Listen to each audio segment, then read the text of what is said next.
प्रिय विद्यार्थियों, मैं डॉक्टर गीताराम शर्मा, सहआचार्य संस्कृत, हरिदेव जोशी, राजकीय कन्या महाविद्यालय बांसवाड़ा। अभिज्ञान शाकुंतलम के प्रथम अंक का समापन कल हो गया था और आज द्वितीय अंक के कुछ चुनिंदा श्लोकों की व्याख्या करेंगे। तो ये दूसरे अंक में शुरुआत में तो विस्कंबक है, जिसमें दुष्यंत और उनका मित्र जो विदूषक है, जिसका नाम माधव्य है। परीक्षा में प्रश्न आता है अभिज्ञान शाकुंतलम के विदूषक का नाम क्या है, तो माधव्य। तो माधव्य के साथ उनकी वार्ता होती है और वार्ता में ये तय होता है कि राजा का मन शकुंतला के प्रति अत्यंत आसक्त है और इस कारण विदूषक की सलाह पर और सेनापति के अनुमोदन पर आज जो राजा का प्रस्तावित मृगया का शिकार का कार्यक्रम था वह स्थगित हो गया है। सेनापति शिकार की प्रशंसा करता है और राजा का मित्र विदूषक शिकार की निंदा करता है, क्योंकि राजा का समर्थन शिकार न करने की ओर है, इसलिए सेनापति की बात नहीं मानी जाती है। और सेनापति को राजा आज्ञा देते हैं कि फिर जो है ना, जो भी शिकार के लिए सैनिक आदि गए उनको लौटा लिया जाए।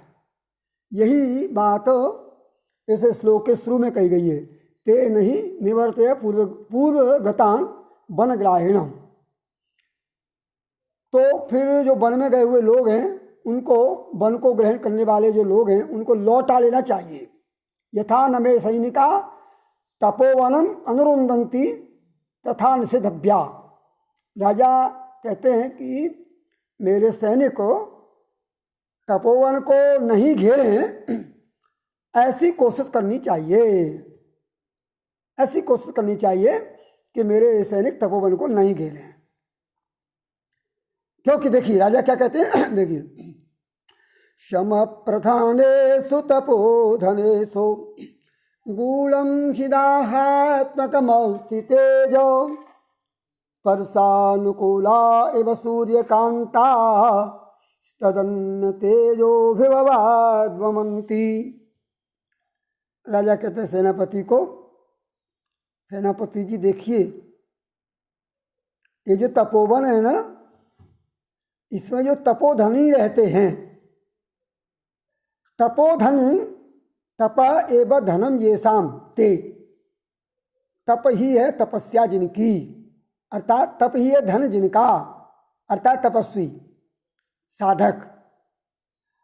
तो ये जो तपस्वी हैं, जो समप्रधान हैं, जिनमें शांति की प्रधानता होती है, अर्थात जो शांति प्रिय हैं, ऐसे तपस्वी, ऐसे तपोधनी जो कि शांति प्रिय हैं, इन शांति प्रिय तपोधनों में भी गूढ़म हिदाहात्मकम अस्ति तेज, एक तेज होता है। इनकी शांति इनकी कमजोरी नहीं है।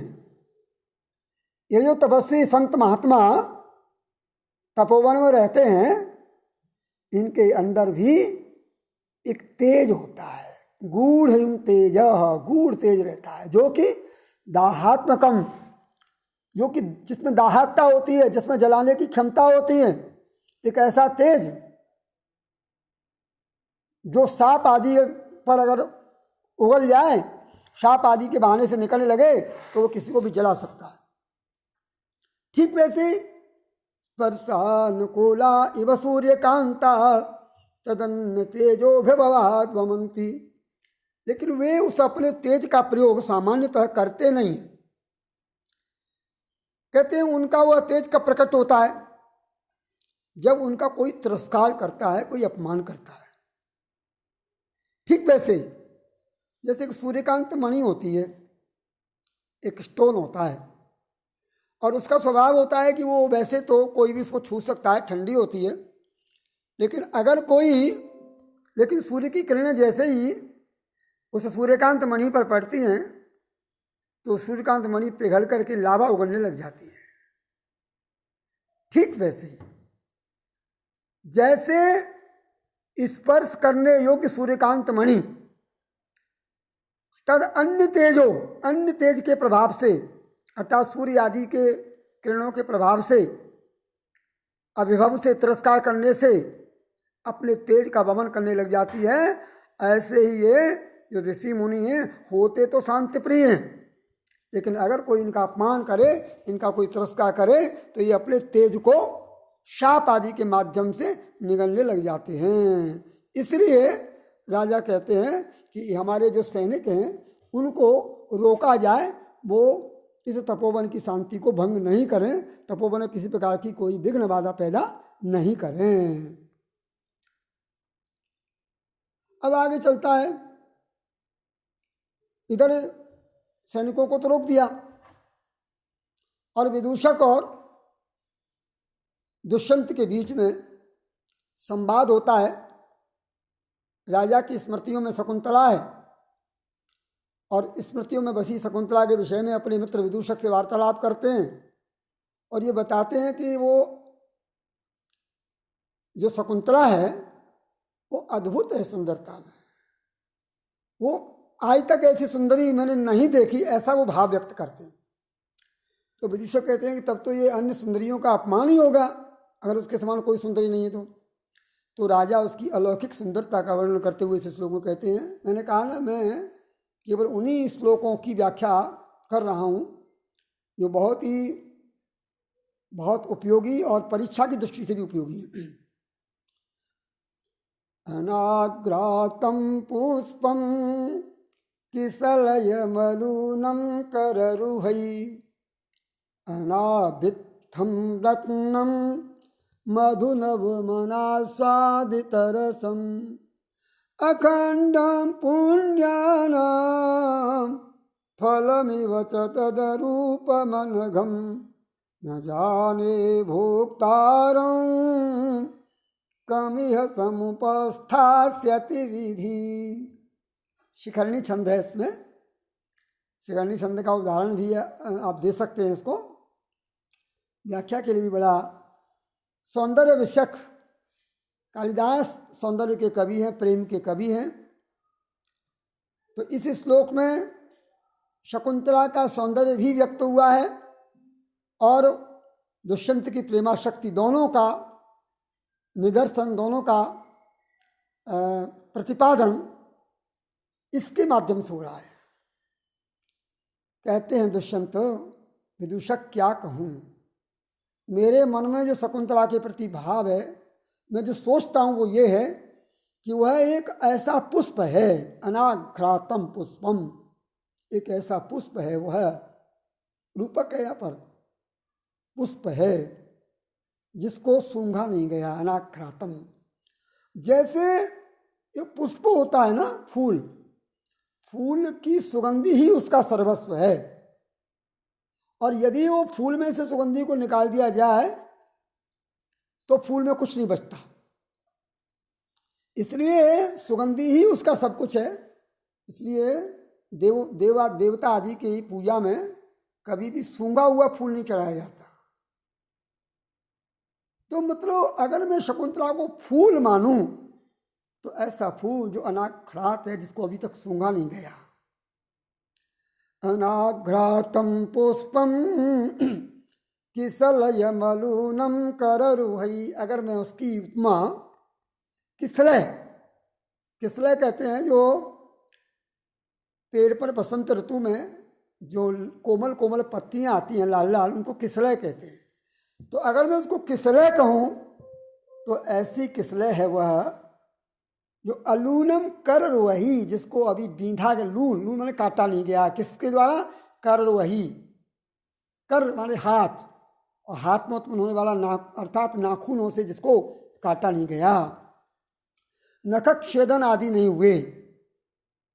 अनाबित्थम रत्नम अगर मैं उसको रत्न की उपमा दूं तो ऐसा रत्न है जो बिंधा नहीं गया। रत्न को अगर वेद दिया जाता है तो उसका सारा रत्न तो क्षीण हो जाता है, तो बिन बेधा हुआ रत्न है वो। नवमनास्वा मधु नवमनास्वादितरसम, और यदि उसको एक मधुर रस कहूँ तो ऐसा रस जिसका आस्वादन नहीं किया गया, जो अभी आस्वादन से अछूता है।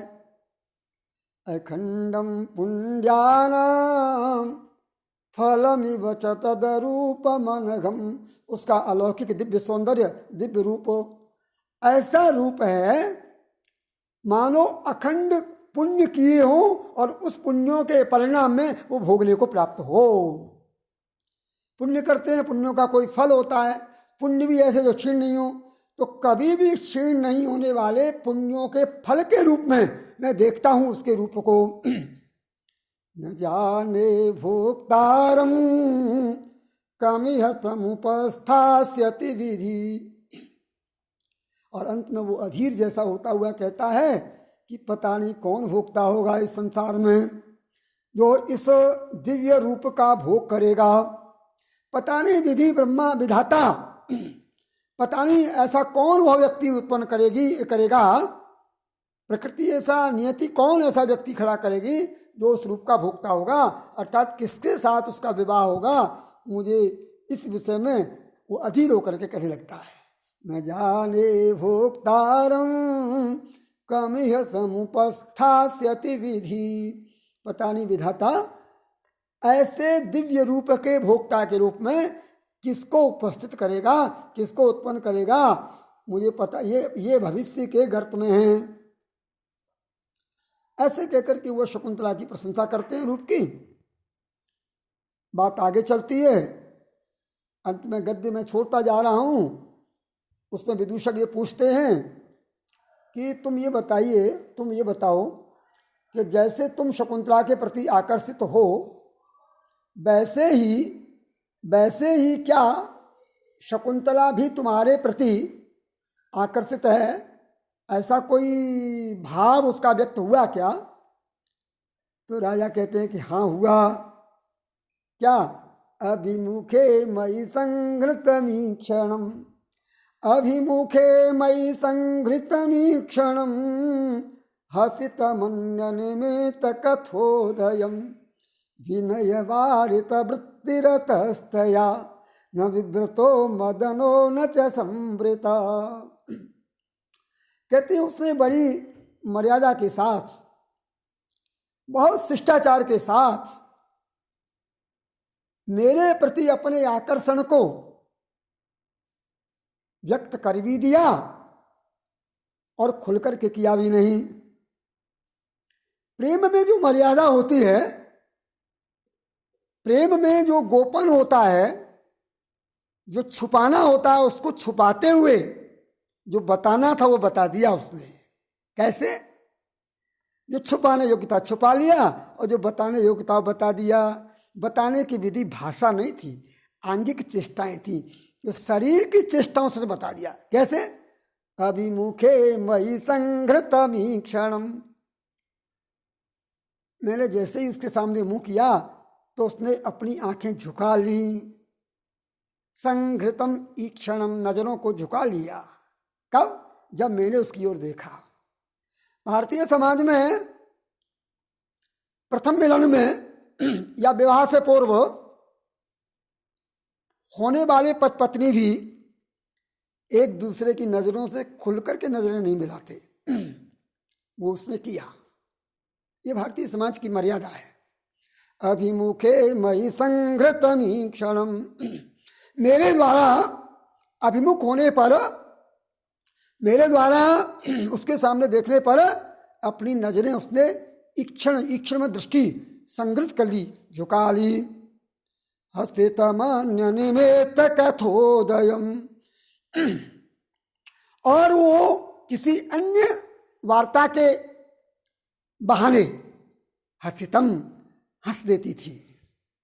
हंसने की बात नहीं होती थी, हंसने की बात नहीं थी तो भी हंसती थी। हसित अन्य निमित्त कथोदयम, इस प्रकार विनय वारित वृत्तिरतस्तया, इस प्रकार विनय एक जो सामाजिक मर्यादा होती है, उस सामाजिक मर्यादा के तहत सामाजिक मर्यादा का परिपालन करते हुए उसने न विव्रतो मदनो न च संव्रत, उसने अपने काम भाव को, मेरे प्रति इसका जो मदन था, जो आकर्षण था, जो काम भाव था, मेरे प्रति जो आसक्ति थी, न तो विव्रत, न तो खुलकर कही, और न संव्रत, और न छुपाई।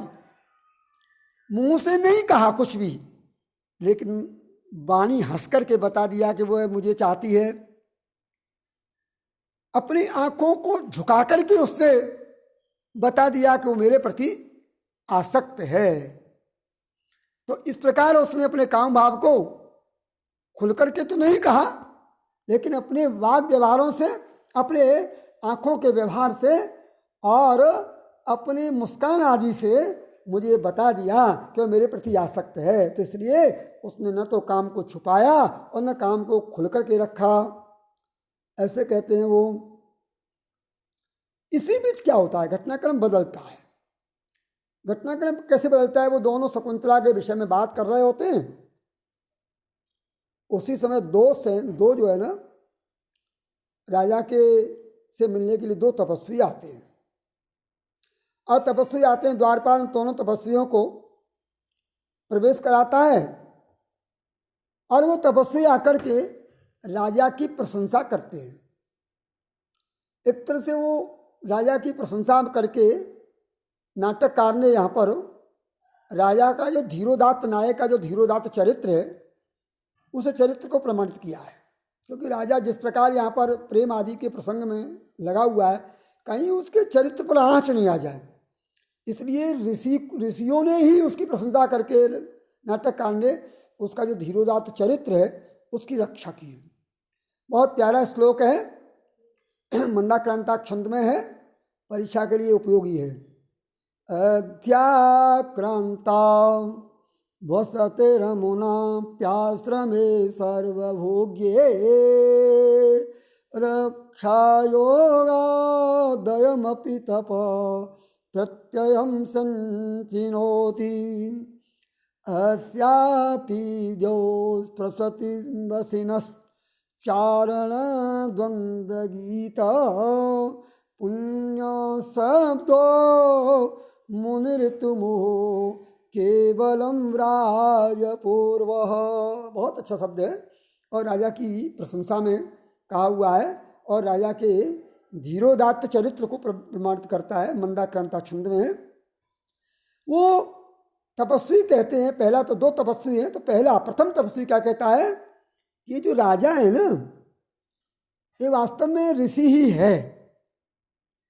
कैसे?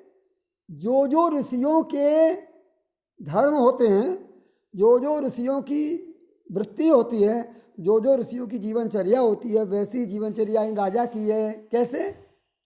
अध्याक्रांता बसति अमुना प्यासमे सर्वभोग्ये। अमुना एक बड़ा सा शब्द है, वसति रमुना प्याश्रमे, अलग अलग करेंगे। बसति अमुना अपि आश्रमे। अमुना इस राजा ने, अपि माने भी, इस राजा ने भी अध्याक्रांता माने अपना लिया है, स्वीकार किया है। क्या? निवास के लिए, बसति निवास के लिए, आश्रमे ऐसे आश्रम को जो सर्वभोग्य है, गृहस्थ आश्रम। ऋषि भी आश्रम में रहते हैं तपोवन में, और ये राजा सर्वभोग्य आश्रम में रहता है। गृहस्थ को सर्वभोग्य आश्रम कहा क्योंकि सारे आश्रम, चार जो आश्रम होते हैं ना, ब्रह्मचर्य, गृहस्थ, वानप्रस्थ और संन्यास, इसमें जो गृहस्थाश्रम है वो सर्वभोग्य आश्रम है। सर्वभोग्यों के सारे आश्रम गृहस्थ पर आश्रित हैं। ब्रह्मचारी भिक्षाटन आदि के लिए कहाँ जाएगा? गृहस्थ के पास जाएगा। गृहस्थ अपने गृहस्थ का पालन तो करता ही है। वानप्रस्थ भी गृहस्थ पर ही आश्रित है। संन्यास भी गृहस्थ से ही निकलेगा। इसलिए आज गृहस्थ आश्रम का सम्मान करते हुए कवि ने कहा कि सर्वभोग्य आश्रम है। तो राजा गृहस्थ आश्रम में रहते हैं और ऋषि भी गृहस्थ आश्रम में रहते हैं। राजा के पक्ष में सर्वभोग्य आश्रम गृहस्थ आश्रम, और ऋषियों के पक्ष में जिसमें सभी जा सकते हैं, सबके द्वार खुले हैं, वो तपोवन।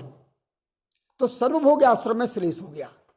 राजा के पक्ष में सर्वभोग्य आश्रम गृहस्थ आश्रम, और ऋषियों के पक्ष में सर्वभोग्य आश्रम तपोवन।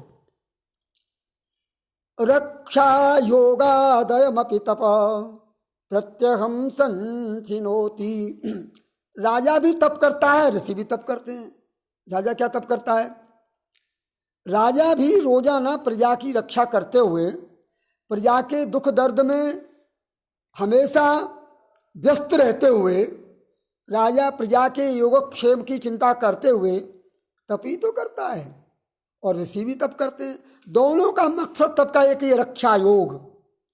ऋषि भी लोक रक्षा के लिए, समाज की रक्षा के लिए, देश की रक्षा के लिए, राष्ट्र की रक्षा के लिए तप करते हैं, और ये राजा भी राष्ट्र रक्षा के लिए, प्रजा का पालन करने रूपी तप करता है। तो रक्षा योगात् अयमपि तप प्रत्यहम संचिनोति। रक्षा के योग से अयमपि, यह राजा भी, प्रत्यहम दिन रात तपः संचिनोति, तप का संचय करता है। तो तपस्या में भी रहने वाले आश्रम में, ये भी ऋषि भी आश्रम में रहते हैं और राजा भी आश्रम में रहते हैं। दोनों तप करते हैं, ऋषि भी और राजा भी। ऋषि करते हैं यज्ञ आदि के द्वारा लोक रक्षा के लिए तप, और ये प्रजा पालन रूपी लोक रक्षा के लिए तप। और अस्यापि ध्यान स्पृशति बसिन चारण द्वंद गीता। ऋषि भी वशी होते हैं, संयमी। राजा भी संयमी है। आज भी इस राजा के यश को, इस राजा का जो यश है वो है यश चारणों के द्वंद्व गीतों के द्वारा, चारणों के द्वारा गाए जाने वाले स्तुति गीतों के द्वारा अंतरिक्ष का स्पर्श करता है, मतलब आकाश तक गूंजता है।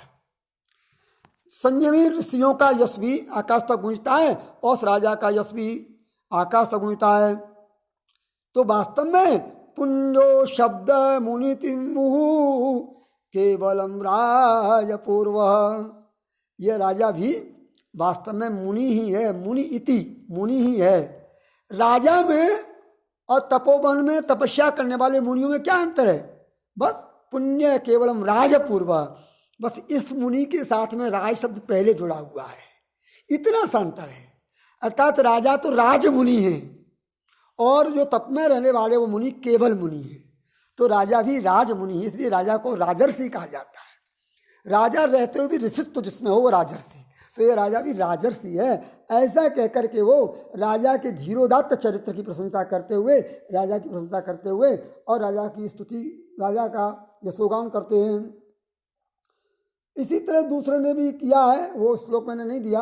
और जब हो गया, इधर क्या होता है, एक घटना इधर जो है वो ऋषि बताते हैं आकर के राजा को, ये सारी प्रशंसा के बाद वो बताते हैं कि महाराज हम आपके पास इसलिए आए हैं कि तपोवन को कुछ राक्षसों ने घेर लिया है, इसलिए आप हमारी सहायता करें। अच्छा, वो राक्षस कोई नहीं है, दरअसल वो सेना का जो घेरा लगाया हुआ है ना, जिनका ऋषियों को पता ही नहीं, वो समझ रहे किसने घेर रखा है। तो राजा जो है ना, तो एक तो ये ऋषि आते हैं कि हमारी रक्षा के लिए आप तैयार हो जाइए धनुष्मान लेकर के, और हमको अभय दान दीजिए।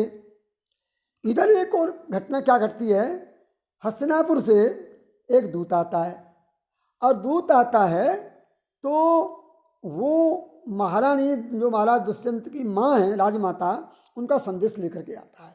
उस संदेश में ये है कि राजमाता ने कोई व्रत किया है, और उस व्रत में व्रत का पारायण होना है। उस पारायण के समय व्रत खोलना, पारायण व्रत खोलना, उस व्रत को पूरा करने के समय जो विधान किया जाता है उसको पारायण कहते हैं। तो व्रत का पारायण तब होगा जब बेटा पुत्र साथ रहे।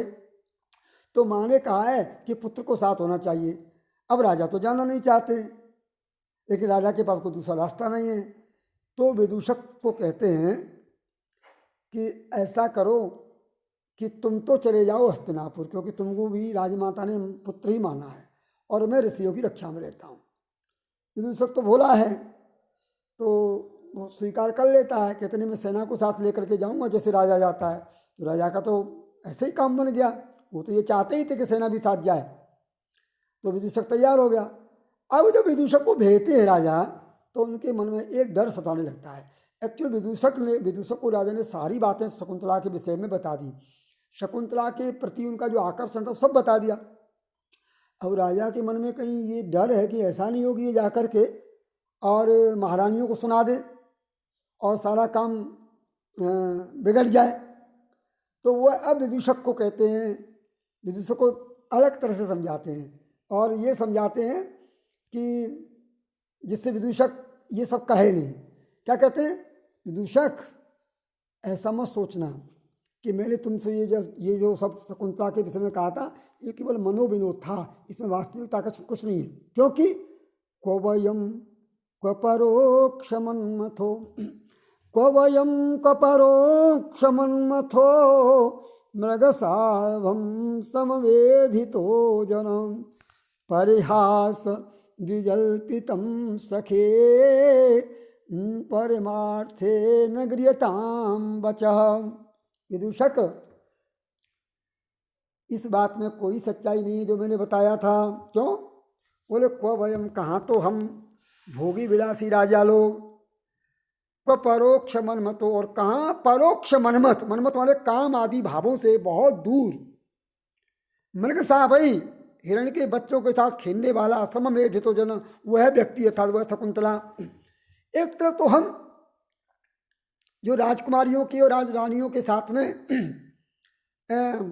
सौंदर्य विषयक प्रेम विषयक सभी क्रीड़ाओं में पारंगत हैं, और हमारे साथ वो क्या प्रेम कर सकेगी जो कि हिरणों के साथ में खेलने वाली है। ये सब कुछ परिहास विजल्पितम सखे, ये सब बात मैंने मजाक में कही थी, ये केवल मनोविनोद के लिए कही थी। मेरा शकुंतला के प्रति कोई राग अनुराग नहीं है। ये सब ऐसे ही मनोविनोद था, मनोरंजन था। हम फुर्सत में बैठे थे तो मैंने आपके यहाँ मनोरंजन किया है। परमार्थे न गृह्यतां वचः, आप इस बात को परमार्थ के रूप में, सच्चाई के रूप में सच्ची मत मानना, परमार्थ के रूप में इस बात को स्वीकार मत करना। ये सारी बातें मैंने मजाक में कही हैं। और विदूषक ने कह दिया कि अरे और क्या, मैं तो पहले से ही जानता हूँ कि ऐसा हो ही नहीं सकता। एक हस्तिनापुर का चक्रवर्ती राजा और एक जंगल की कन्या से कैसे प्रेम आदि करेगा, मैं तो जानता हूँ। तो कुल मिलाकर के विदूषक की भी ये समझ में आ गया। अब यही जो श्लोक है ना, क्योंकि विदूषक को ये पता ही नहीं कि शकुंतला के साथ उसका कोई प्रेम व्यवहार हुआ है, उन्होंने तो जैसा राजा ने कहा वैसा मान लिया। ये बात आकर के 5वें अंक में बहुत खलेगी, मैं उस समय बताऊंगा इसको। तो इस प्रकार ये दूसरा अंक यही पूरा होगा, और दूसरे अंक में यही 2-3 श्लोक परीक्षा के लिए थे और ये मैंने पढ़ा दी। और अगला जो तृतीय अंक कल। आज के लिए इतना ही।